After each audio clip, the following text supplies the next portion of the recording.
right, good morning, everybody. Good morning. Here we are again.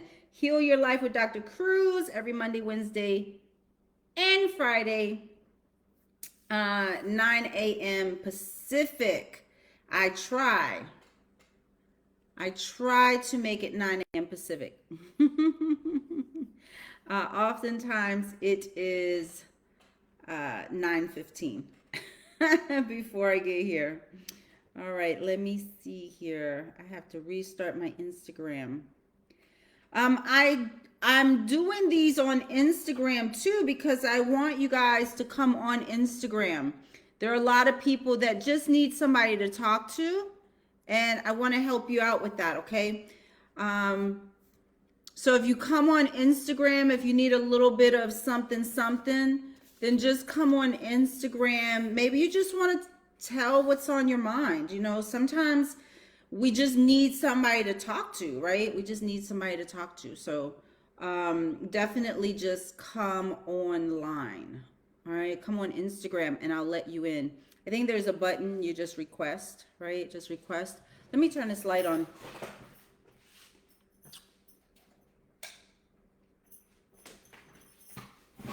All right. Better? They call me light bright. Y'all know nothing about that. They call me light bright, especially my daughter. She's like, Mommy, you light bright. So listen, today I want to talk about loneliness versus being alone. Loneliness versus being alone. It's a big topic. It's a huge topic. Loneliness versus being alone. Yeah. How many of y'all understand what I'm talking about?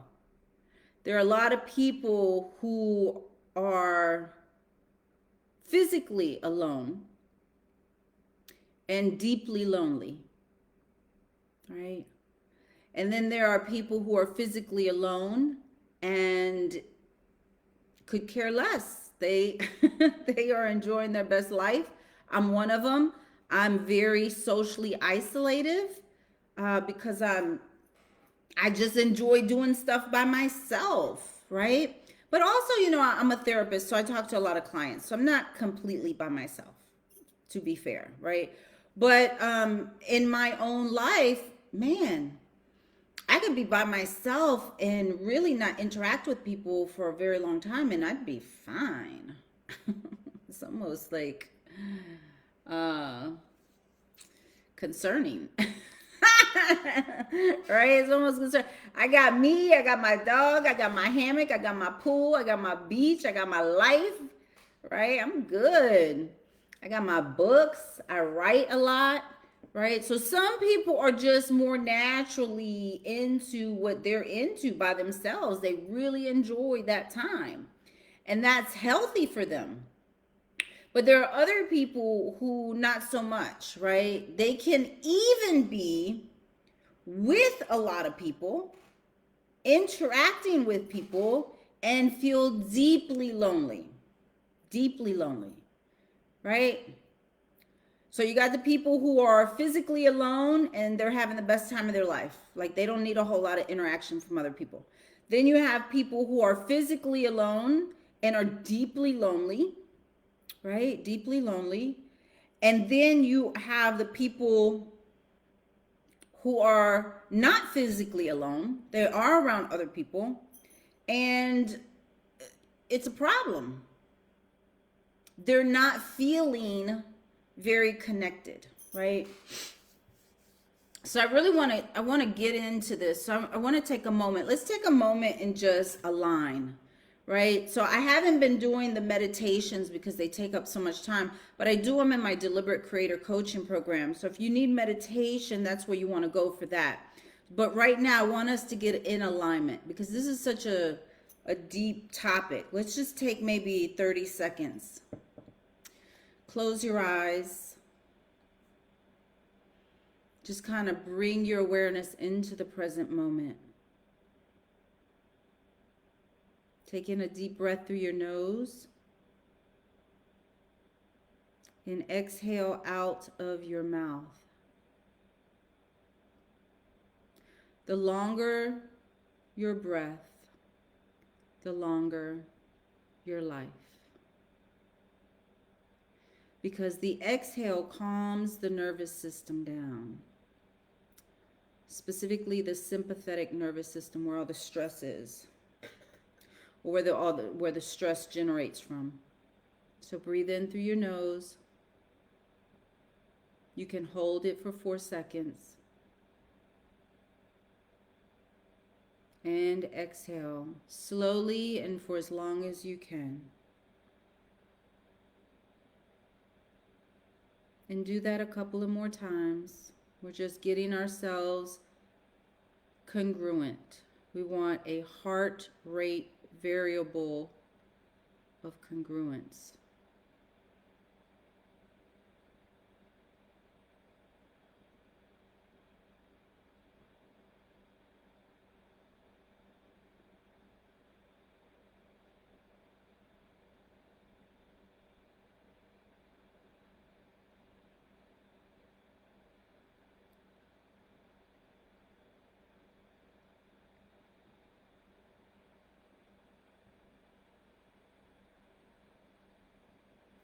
Bring your awareness into your body. We want to disconnect from our thoughts and just be present with our spirit.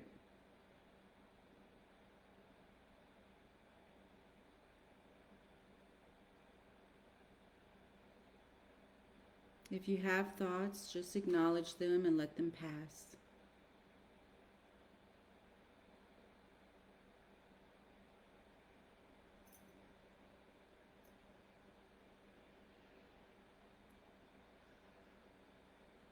Maybe take in a big deep breath and make a little noise when you exhale. Put a little push behind your exhale to loosen up some of that tension in your arms and your shoulders and your neck and your jaw. Maybe roll your neck around a little bit. Very easy. We want to really come into ourselves in this moment and forget about everything else.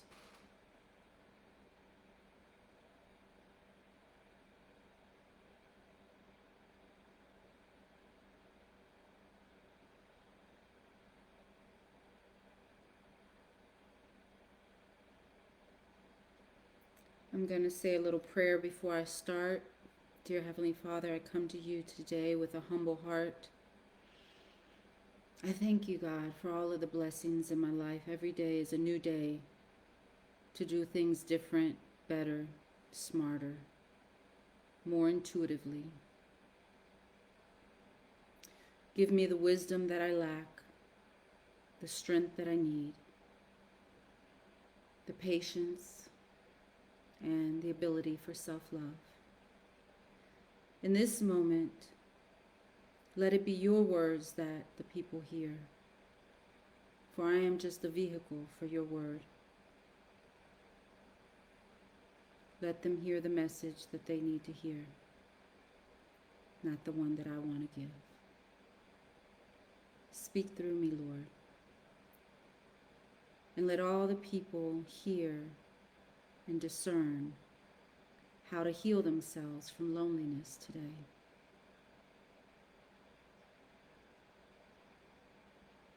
It is through your identity in Christ that we really begin to know who we are.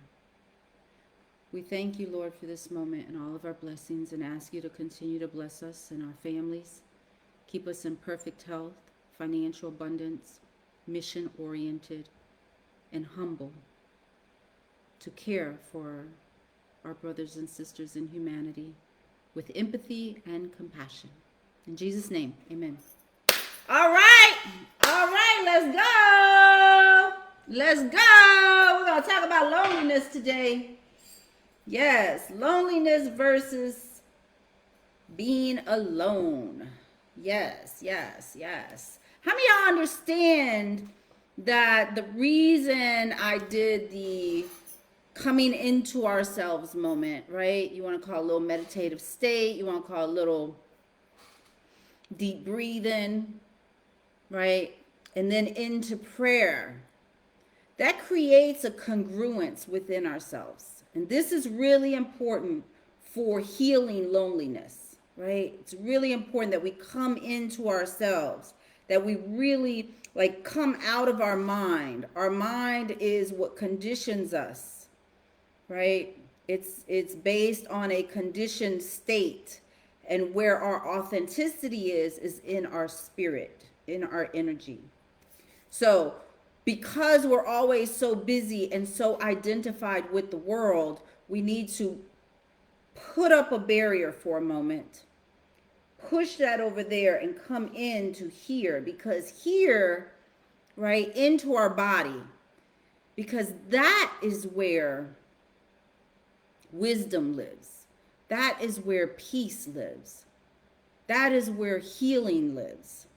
When we come into ourselves, we can hear our authentic energy, right? It's not your thoughts you want to always listen to. Our thoughts are supposed to guide us, but we want to get in alignment with our energy, with our inner self.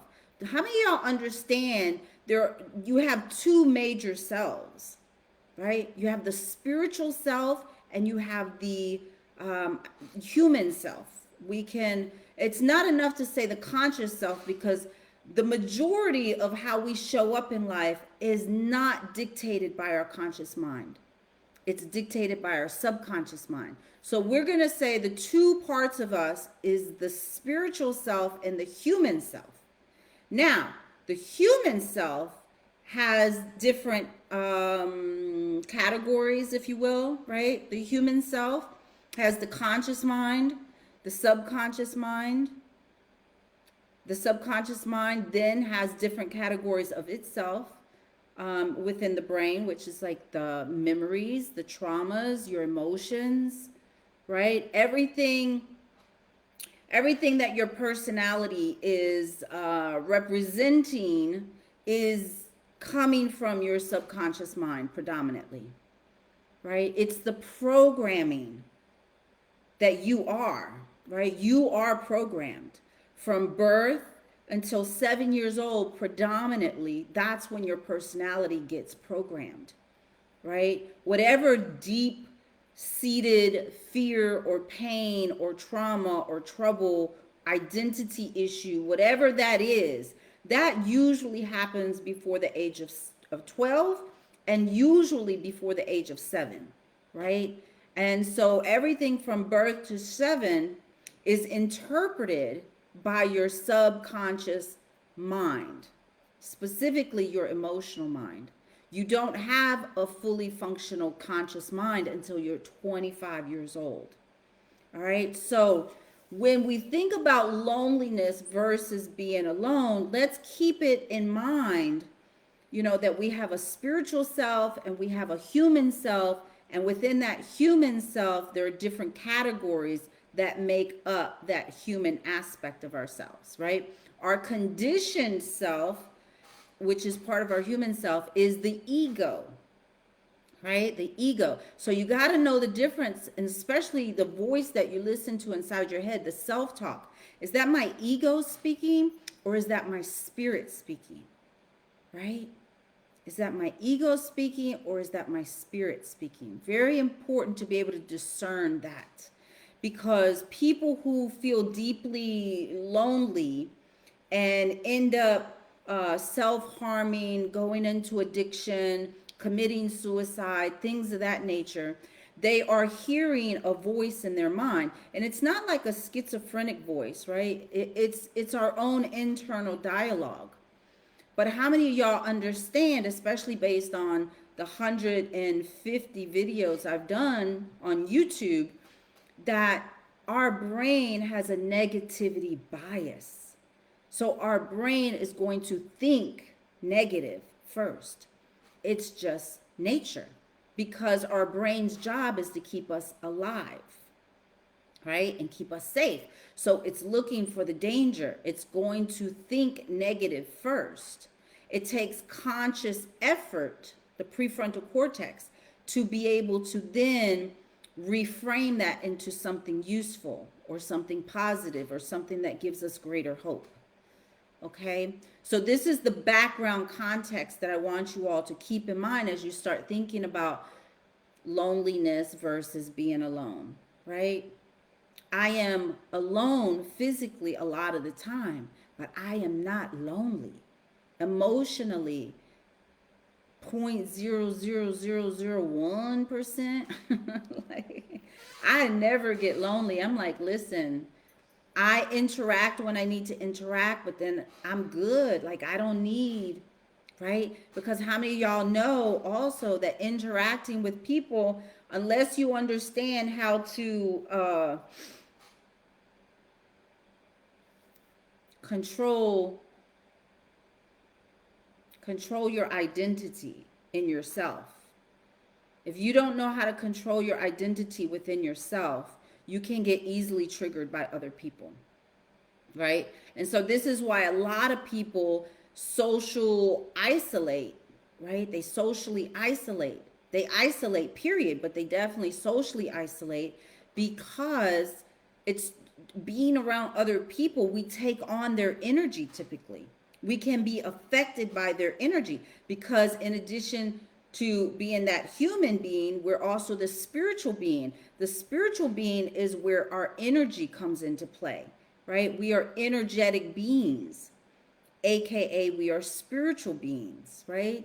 Energy beings, spiritual beings is very synonymous, right? Maybe there's a technical difference, but basically when someone physically dies, they transition from the human life back into the spiritual life, and you could see the energy of their life, the energy of their identity, their personality, their just the energy in their body. When my dad died, I was looking in his eyes and I could see the energy leaving his body, right? I couldn't see the aura, but I could just see the difference in his eyes. Yeah. He was leaving his body. His energy was leaving his body, right? So we have to understand our spiritual part of us, for lack of a better word, the spiritual part of us, which existed before we were human, right? That part of us, because how many of y'all know our heart was the first thing to be created, and that's not created. Our heartbeat is not created until like 4 weeks in conception, right? In the womb. So we were spirit before we were flesh, right? So now that we come into this world as a flesh being, a human being, we begin to identify with the external world, right? We begin to identify with our family, and we're interpreting things with our feelings, our emotional brain, but we're identifying with the external world. And this is just where loneliness begins to be developed. When people grow up to feel lonely, it happens over time. It happens based on how we think, how we interpret situations, right? So there is a difference from being alone and feeling lonely. That's a whole different experience in life. I can be physically alone and not feel lonely. Or I can be physically alone and feel deeply lonely. Or I can physically be with other people and interact a lot and still feel deeply lonely. Right? How many of y'all understand that? If you're on Instagram, please just put in something in the comments like, I get it, because I don't know if I'm even live.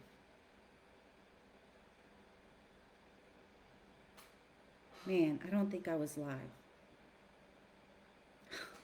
Damn it.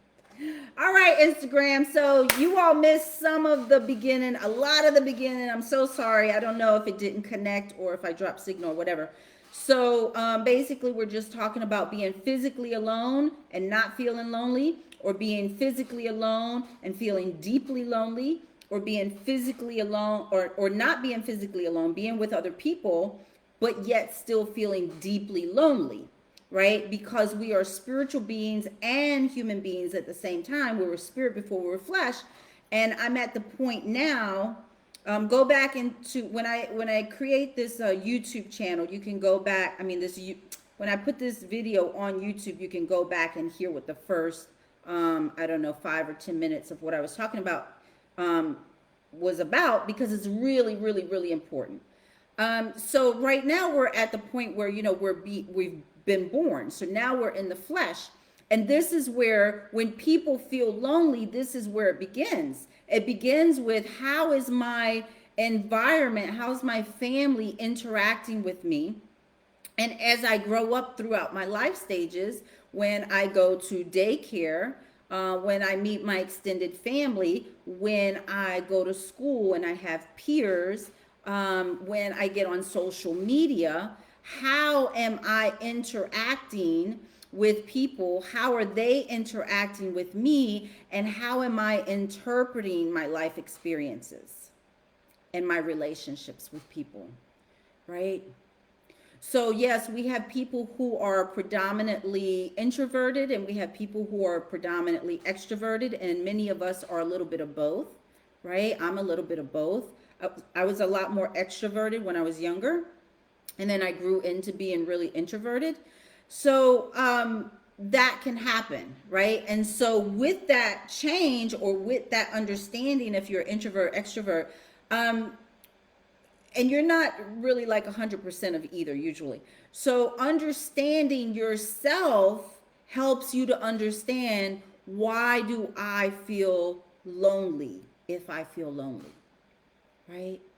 Why do I feel lonely if I feel lonely? This is a big deal. Loneliness is a subjective understanding, and it's a subjective feeling of how you are relating in society, right? How you feel in this world, right? So loneliness is a subjective. This is really important to understand, because this is where you have power. If loneliness is a subjective emotion, right? If you're feeling loneliness and you know it's subjective, because everybody doesn't feel lonely. I don't feel lonely. Like I was Instagram, I was telling Facebook, 0.00001% of the time do I ever feel lonely, right? So people can live in social isolation and not feel lonely, right? It's possible. So if it's possible for them, then it's possible for you. And what makes the difference? What makes the difference? What do you all think? What makes the difference? How do you learn to not feel lonely? This is a big deal. This is a big question. Let me see what time it is. All right, I only got like 10, 15 minutes. So first of all, understand that everything that you're experiencing, or everything that you feel, is coming from your interpretation. That's your power, okay? So if I feel lonely and I know it's subjective, then I know it's coming from my interpretation. Whether it's a conscious interpretation or a subconscious interpretation, and usually it's subconscious. Usually what happens is that our brain gets trained to think in a certain manner, a certain way, right? And so when we're born and we start interacting with our community and our family and society and social media, and as we grow, we are training our brains how to think, right? If people are mean to us when we're younger, if our family rejects us, if our family is mean, how many of y'all know some people are meaner, right? They're meaner than other people in the world. And there are certain cultures who are more strict and not as compassionate and not as loving. They're harder on their family members, right? And then there are people who are just like laissez-faire. They just c'est la vie, oui, oui, whatever, right? And maybe it is more like French people, like, right? Like right? Like, I think French people, I don't know for sure. I don't even know any French people, but from what I've heard, French people are pretty relaxed, right? They just like eat their cheese or drink their wine or whatever it is they do. I don't know, right? I did go to Paris, but I don't know. I don't. I don't know them like that, right? But anyway, the point is there are people out there that are more laissez-faire, right? And then there are people who are not. And so depending on the quality of people you grew up with and the quality of person that you are genetically, right? What makes someone a highly sensitive person? So that's a question for a whole nother video. And so depending on if you're a highly sensitive person, that's going to have a great deal to do with whether you end up feeling lonely in life. If you are the kind of person that needs connection with other people, right? Which we all do, by the way. As human beings, we are social beings. So we need some form of human connection. Like I said, I'm a mental health therapist and a coach. So I'm constantly either on video or on phone with people. So I get that connection, that interaction, even though I'm socially isolated, right?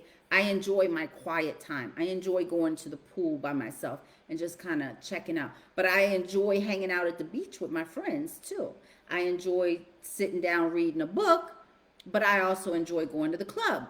So, you know what I mean? So you just got to figure out who are you? Which parts of these do you incorporate? Right? What are you made of? And once you begin to understand you, right? So this is a good place where you could start you could journal, right? Journaling is seriously important for us to get our thoughts out of our head where it's all mumbo jumbo onto paper where we can objectively look at it, right? You can objectively look at your thoughts on paper to analyze them. So if you're a highly sensitive person, that means you're a highly emotional person, which means you probably get offended more quickly than the average person. And so if you are highly sensitive, that means you're in tune to the energy that other people have. And I used to be a highly sensitive person, but I trained myself out of that, honey, because that joker was not working for my best life. It was not. So part of that may be why I've learned to become socially isolated, but I love my life, so I'm not lonely. I'm not bored. Like, never in my life will I ever have a bored day because there's so much I want to do. Primarily, and this will help you too, because I am mission oriented. I have a mission for my life. I have a calling on my life that I'm aware of. I have gotten in tune with that. But as y'all have heard, for the first, from 7 to 30, 7 to 40, 7 years old to 40, I was not mission oriented. I lived in suffering. So when you live in suffering, that's a whole nother story, right? If you're in suffering, you don't have the awareness to understand why you're feeling so lonely. This is also why journaling is really important. You got to get that out on paper. So I want you to understand that loneliness predominantly comes from your interpretation of your life experiences and your interactions with people. Now, there are things that can precipitate feeling lonely, right? It doesn't have to be like, oh, one day I'm just like lonely. No, it's a gradual increase. And usually what happens is we feel unsafe, right? As we're growing up with our family, if they are a dominant type of personality, if we have felt rejection, abandonment, neglect, abuse, things of that nature, it deeply affects us on an emotional level. We are, first and foremost, all people are emotional beings. Your emotional mind was created before your logical mind, right? So don't ever think that you are like just a logical being, because that's not true. Everyone is first. Every decision we make is emotionally driven first. That's scientifically proven, right? The data and the literature shows us that we are all emotionally driven, and then we rationalize our decisions by our logic. So if you're growing up and you've experienced some of these emotional harms, then the world begins to feel unsafe emotionally. And we begin, because our brain has a negativity bias, we begin to doubt ourselves. We begin to question ourselves. We begin to feel like something is wrong with me, right? And not saying that everybody feels these specific things or thinks these specific things, but I'm just talking in generality. Something is wrong with me. Why don't they love me? Why? And sometimes we're not like literally consciously thinking these thoughts, but it's subconscious. So how many of y'all understand that we have about 80,000, I don't know, 60 to 80,000 thoughts a day? And the literature shows us that it's only about 18,000 of those thoughts that are new thoughts. The rest of those thoughts, which is probably, I don't know, 70, 80%, 90% of our thoughts are repetitive thoughts from the previous day, and the previous day, and the previous day.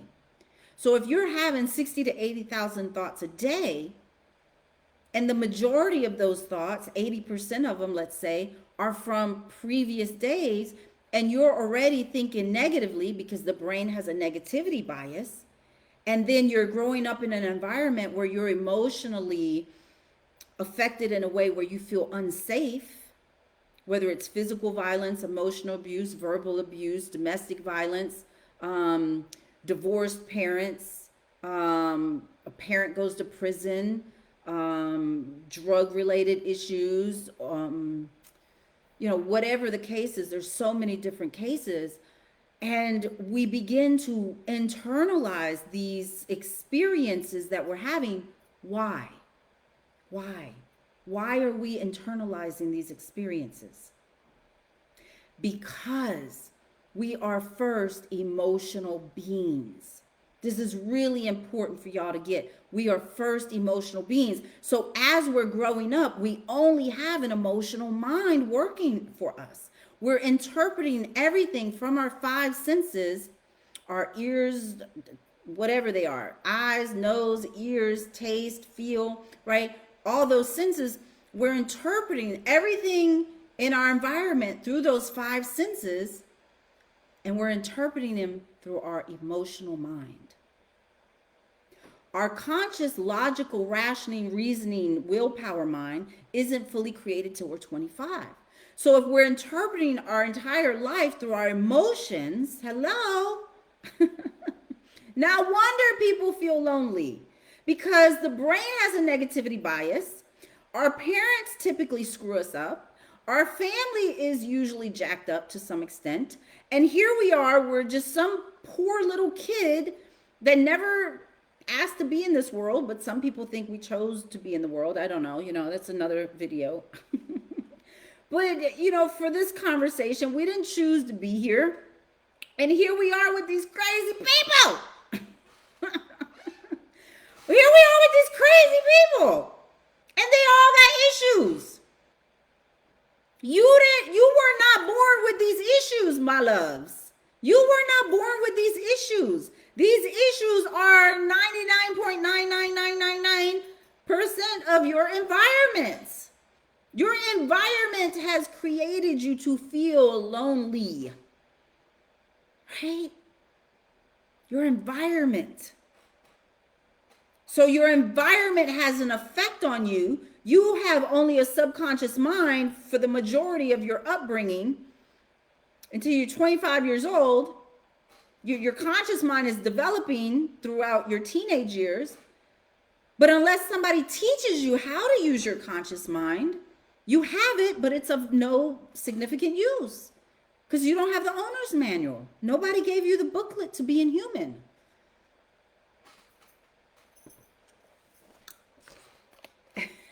Got to get in them personal growth and development books. Yes, indeed, sweetie. Yes, indeed.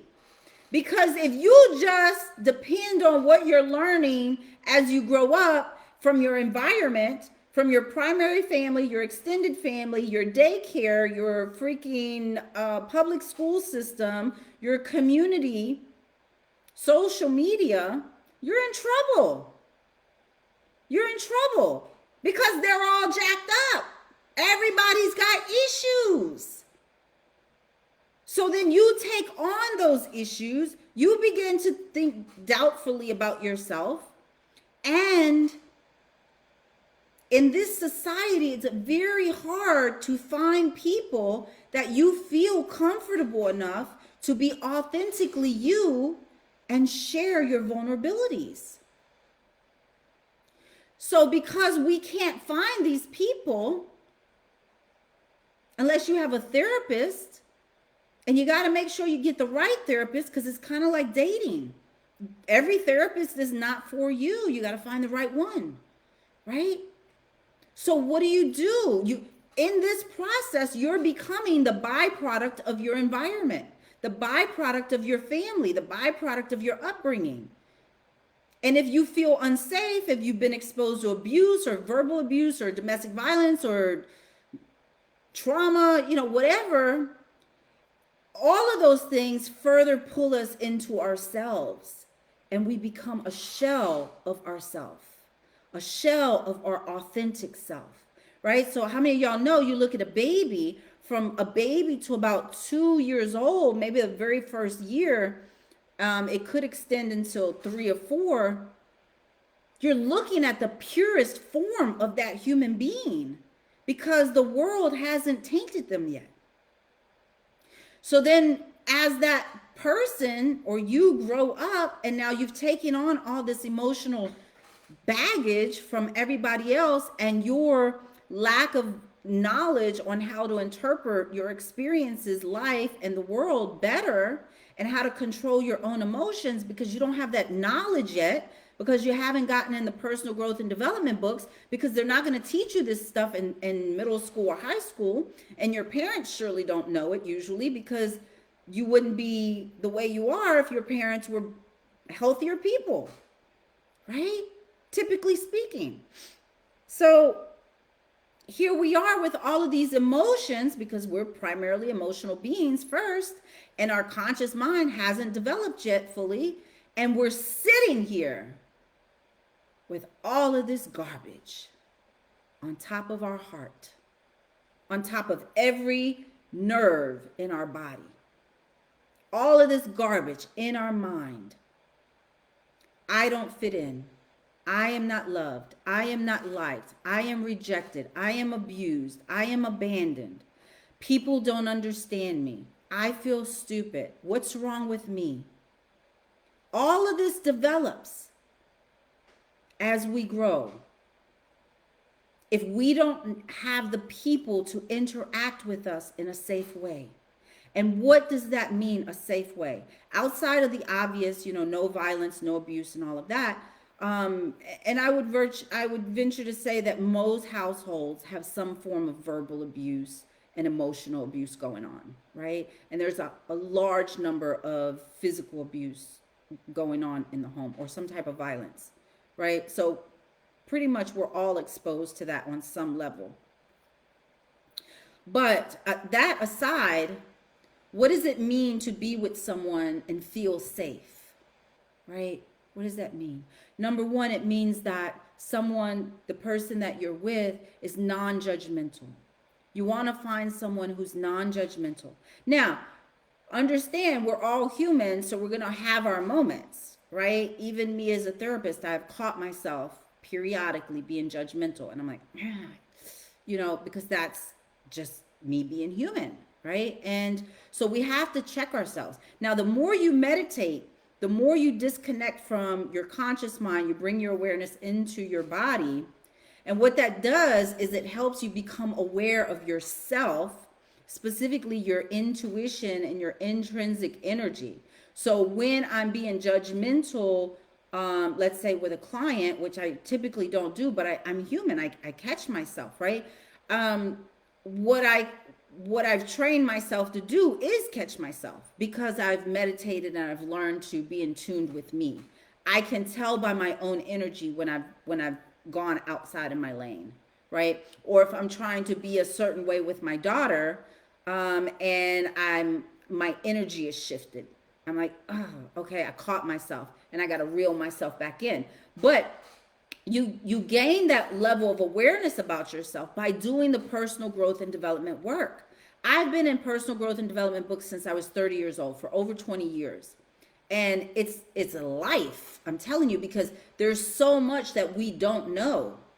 And if we're just dependent on our knowledge based on growing up and interacting with humanity, we're in trouble, because that's the lowest form of functioning there is, because that's just functioning based on what you learn growing up, which is usually dysfunction, and then reacting from your emotional mind, right? But personal growth and development books teach you how to get control of, and therapy teach you how to get control of your emotions. It teaches you there's so many nonfiction personal growth and development books.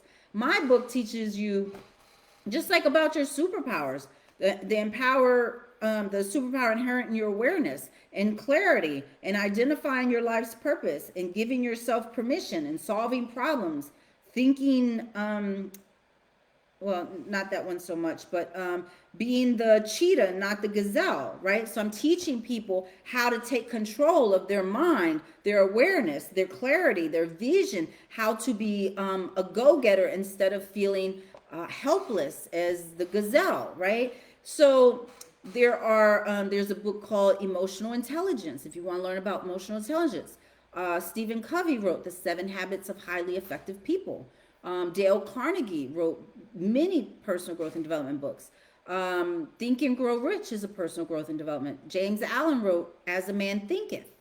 Dr. Maxwell Maltz wrote Psycho-Cybernetics, and he wrote, all of these authors wrote several books, but this is just off the top of my head. There are just so many. There are just so many, right? So you want to stay in the personal growth and development books to advance your thinking, to advance your mind. Let me see what time it is. Oh, I gotta go. Okay, so here are some solutions I wrote for you guys. Before I go over these solutions, let me just make sure I've made every point that I want to make. Predominantly, I want to say this. When you're trying to heal the loneliness inside of you, because ultimately that's what we're talking about. How can I learn to be alone physically or with other people, be in conjunction with other people, and not feel lonely?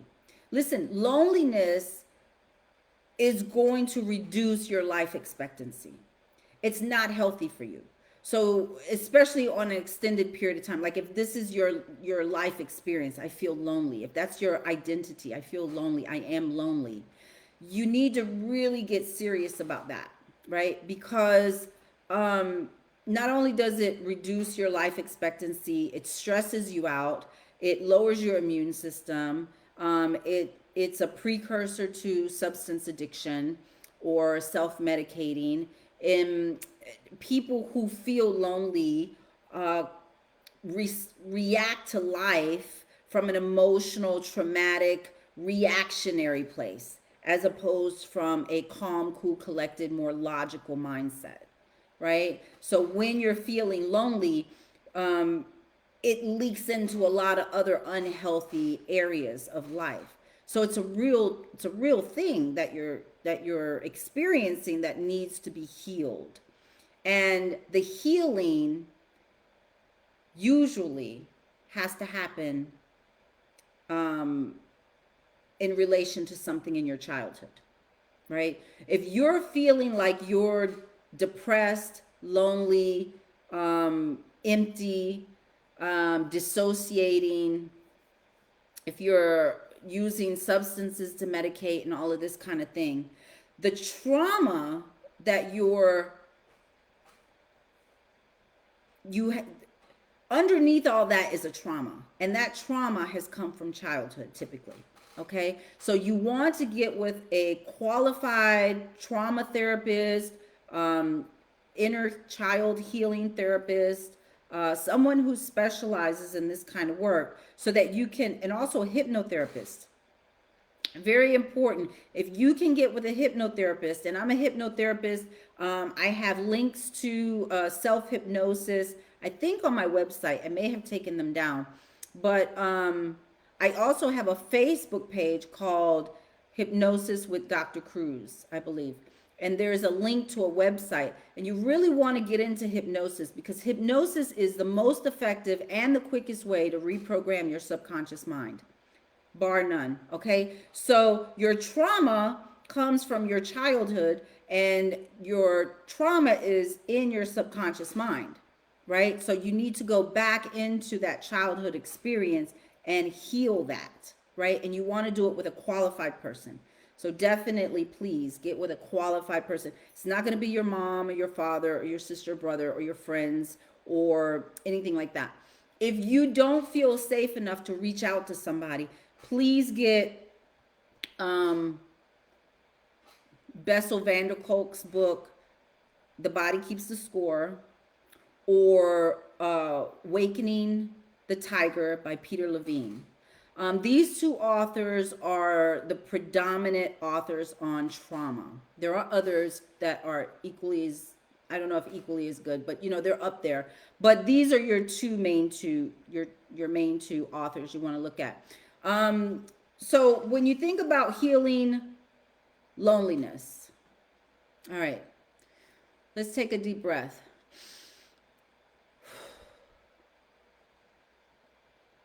Because this is such a big topic, and I just kind of squinched it in because I have a client at noon.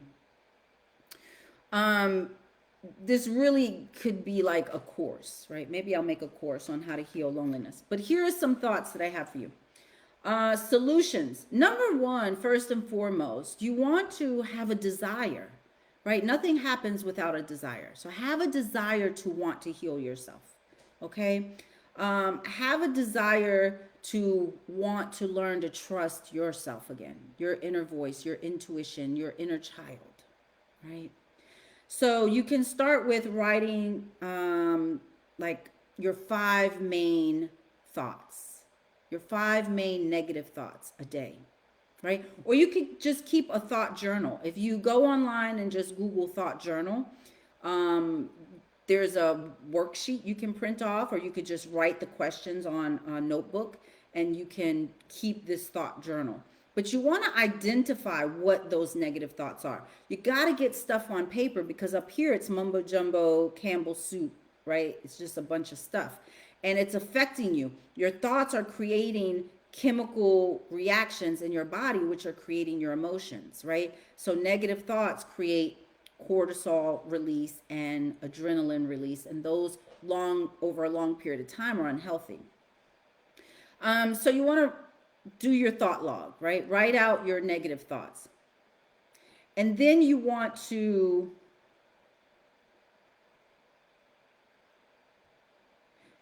so this is just my opinion, right? This is just one suggestion. You can change anything I'm saying around to best suit you. So my thought is, write your top negative thoughts out, then reframe them in what you would prefer. So if I feel like no one understands me, right? That's my thought. What I prefer is if someone would understand me.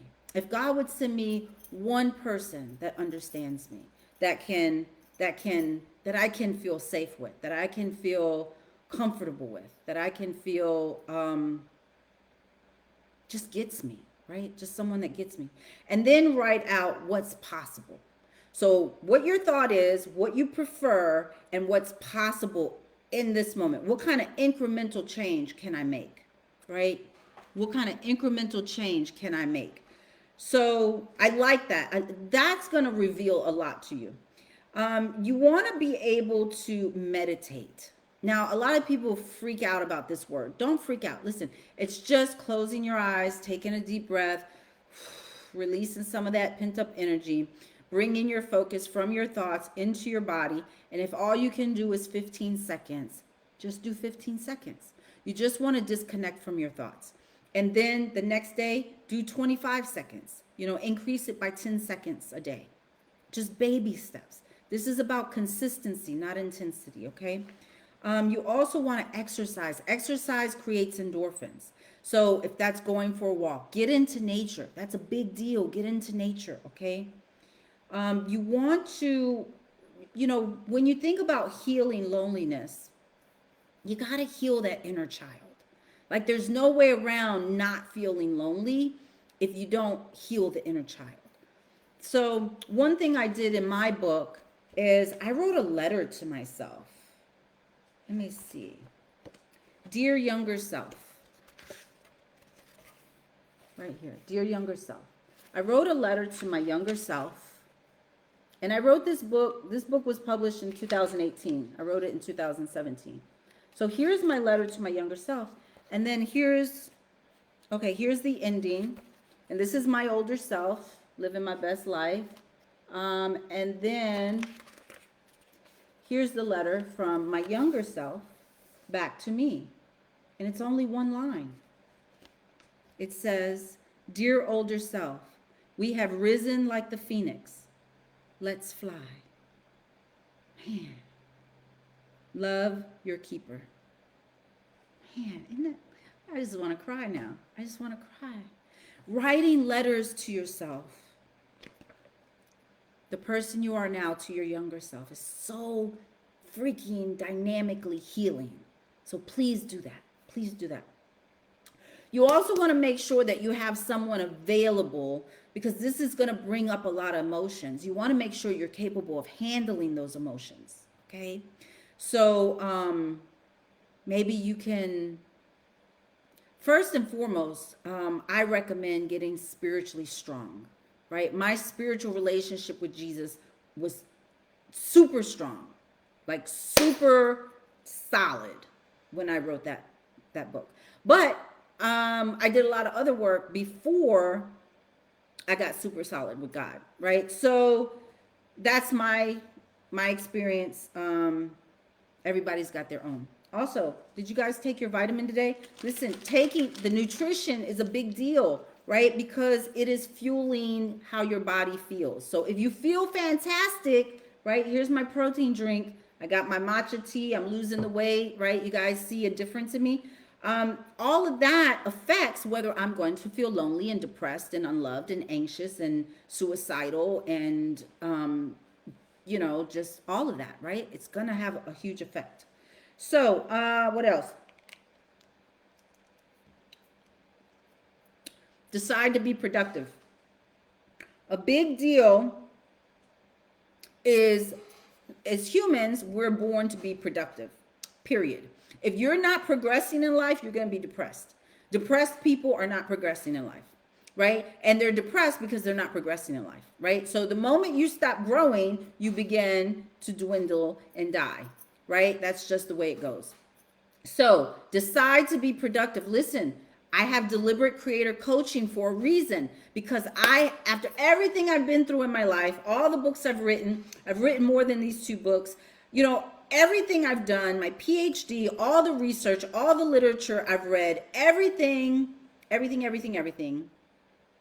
The one thing that I think is most applicable to every single person, that every single person has access to, it's the number one thing that will shift you from suffering into creation, is to purposely decide to be a deliberate creator. The moment you decide that you want to be a deliberate creator and also that you are going to be a solution-focused person, man, I did that before I decided to be a deliberate creator. So I would say even being a solution-focused person, deciding that, just say it. Even if you don't have the oomph for it yet, just say it. It was the best thing I did for my life outside of finding Jesus. Saying I am going to be a solution-focused person shifted my mentality in that moment from this place to this place, from back there to up there. It made the biggest difference in my life.